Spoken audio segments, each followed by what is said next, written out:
Hola, ¿qué tal? Mi nombre es Melanie Rodríguez, soy estudiante del sexto trimestre de Psicología. En esta ocasión vengo a hablarles sobre la clasificación de las funciones mentales y sus psicopatologías. Nosotros como seres humanos tenemos dos tipos de funciones mentales que nos hacen diferentes a otros seres vivos. Estas funciones mentales se dividen en inferiores y superiores. Las inferiores se caracterizan por que nos limitan a reaccionar de forma impulsiva. Las superiores se caracterizan porque son las que se obtienen en la adultez a través de las experiencias. Son el juicio, la atención, la memoria, el lenguaje, el pensamiento, la percepción, la conciencia, entre otras cosas, las cuales son muy propensas a sufrir alteración. La alteración de la atención. La atención es una actitud de un sujeto que se concentra sobre un sector determinado de la realidad. Algunas de las alteraciones que hay son la hiperprosexia, es la hiperactividad de la atención, exaltación voluntaria de la atención. Hiperprosexia, la atención está disminuida.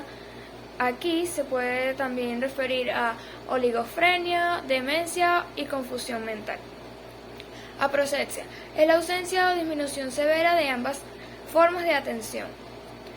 Paraprosexia, es la conservación total y exacerbación de la atención espontánea y la abolición de la atención voluntaria. Alteraciones de la percepción.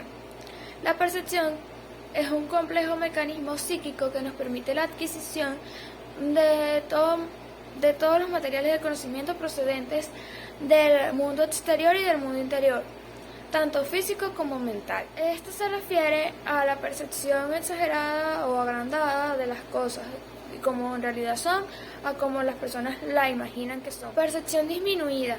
Se encuentra reducido el tamaño de los objetos. Esta alteración se produce en algunos estados tóxicos o demenciales o epilépticos. Percepción deficiente. Esta percepción es del tipo parcial. La objeto se realiza en forma confusa y desdibujada, siendo frecuente en los estados confusionales, oníricos o histéricos. También se encuentra la ilusión, que son percepciones reales pero adulteradas. Las pareidoleas, que consiste en una percepción que no es incorrecta al principio, pero luego tiende a desfigurar el objeto percibido, reconstruyéndolo con otra imagen. Las alucinaciones también son alteraciones de la percepción sin objeto real y presente. La memoria. La memoria permite el reconocimiento de los hechos del pasado y revivencias de esos mismos hechos como si fueran vivencias actuales. Algunas de estas alteraciones pueden ser amnesia, hipopnesia, hipermnesia, dimnesias, fenómenos de lo ya antes visto, fenómenos de lo nunca visto, ilusión de la memoria y alucinaciones de la memoria. Entre ellas también están la criptonesia, la amnesia y la paramnesia reduplicadora. Alteraciones de la conciencia. La conciencia es la organización del campo perceptual de la experiencia sensible, integrada en un esquema temporoespacial. Entre las alteraciones está el coma, que es el grado de mayor pérdida de la conciencia. Luego está la confusión, que es desorientación tempoespacial, incoherencia del pensamiento, etc. Embotamiento, que es el entumecimiento psíquico acompañado de cierto grado de desorientación temporoespacial. También está el estado onírico, eso es patológico, el estado orinoide, letargia, que es un estado de un sueño profundo patológico. Hiperlucidez, que provoca en el sujeto gran entusiasmo e inspiración. Existen otros tipos de alteraciones de conciencia temporal, entre ellos está la percepción del tiempo actual y la percepción del tiempo pasado. También están las alteraciones de la conciencia de la percepción del yo o en la captación del mundo interno. En estas están las alteraciones de la percepción del yo corporal y las alteraciones de la percepción del yo psíquico. Alteraciones de la orientación. La orientación es una función que depende de la atención, la percepción y la memoria. Las personas con trastornos de memoria y de atención suelen tener dificultad para orientarse en tiempo y espacio. Por eso están las alteraciones hiperprosepsia, hipoprosepsia y aprosepsia, pseudosepsia, paraprosepsia, inatención, distraibilidad, apatía, rigidez mental, síndrome dorsolateral, síndrome orbitofrontal. Alteraciones del juicio. El juicio hace referencia a un análisis minucioso que termina con una serie definitiva de conocimientos. El juicio establece la conformidad o disconformidad con respecto a todos y cada uno de los conocimientos adquiridos a través del tiempo, llegando así a una afirmación. Entre ellos se encuentra el juicio insuficiente, el juicio debilitado, el juicio suspendido, juicio desviado, juicio disgregado. En cuanto al pensamiento, el pensamiento consiste en una corriente de ideas, símbolos y asociaciones iniciadas por un problema y que llegan a conclusiones orientadas a la realidad.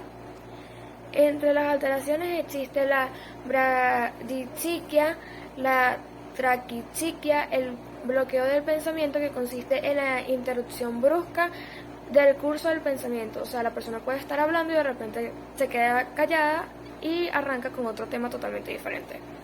La perseveración y prolijidad del pensamiento, la incoherencia, entre otras cosas. Algunas de estas cosas son muy comunes en los síndromes esquizofrénicos, en el delirio o en los traumatismos de cráneo, etc. En cuanto a las alteraciones del lenguaje, el lenguaje es la facultad de articular palabras y solo se ejerce con el apoyo del instrumento creado por la colectividad, que es la lengua. Las alteraciones están por exceso, hipermimia, por defecto, hipomimia, también está el amimia y paramimia. Las alteraciones de la voluntad o la actividad implícita. La voluntad o la actividad implícita se refiere a la conducta humana y la faceta de la personalidad que posibilita la continuidad y herencia entre el pensamiento, deseo y acción. Algunos de estos nombres de alteraciones son muy raros. Por ejemplo, abulia. El paciente se muestra desinteresado hacia los demás y sin motivación alguna para la acción. Bradibulia. Es una forma intermedia y menos intensa que la abulia. Hiperbulia. La actividad voluntaria está exacerbada y consecuentemente hay mayor concentración y rendimiento. Alteraciones del humor o el afecto. La afectividad responde a una resonancia inmediata que compromete la totalidad del ser humano y que puede estar referida a objetos internos, externos, reales o imaginarios, pasado, presente o futuro. Sus alteraciones pueden ser endógenos, placenteras, displacenteras, reactivos hiperemotividad, endógenos euforia, tristeza, angustia, reactivos de irritabilidad e incluso indiferencia. Como ya todos lo sabemos, la indiferencia consiste en el aislamiento afectivo respecto del medio que lo rodea, tal como suele observarse en la esquizofrenia o en otras patologías. Por último vamos con la alteración de la inteligencia. La inteligencia en este caso estamos hablando sobre retraso mental u oligofrenias. Se trata de una insuficiencia de la inteligencia que puede tener un carácter congénito o de instauración precoz. Puede ser de gestación, parto, primeros meses de vida, etc. La intensidad del retraso mental se mide a través de test de inteligencia en función del cociente intelectual. La DSM-5 especifica 4 grados de intensidad, que son retraso mental leve, moderado, grave y profundo. También está el retraso mental no especificado. Es cuando se presume la existencia del retraso mental, pero no es posible verificarla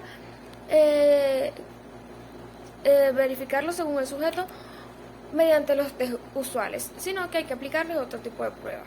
Bueno, esta fue toda la explicación, espero les haya gustado y bueno, manito, compartir, suscribirse.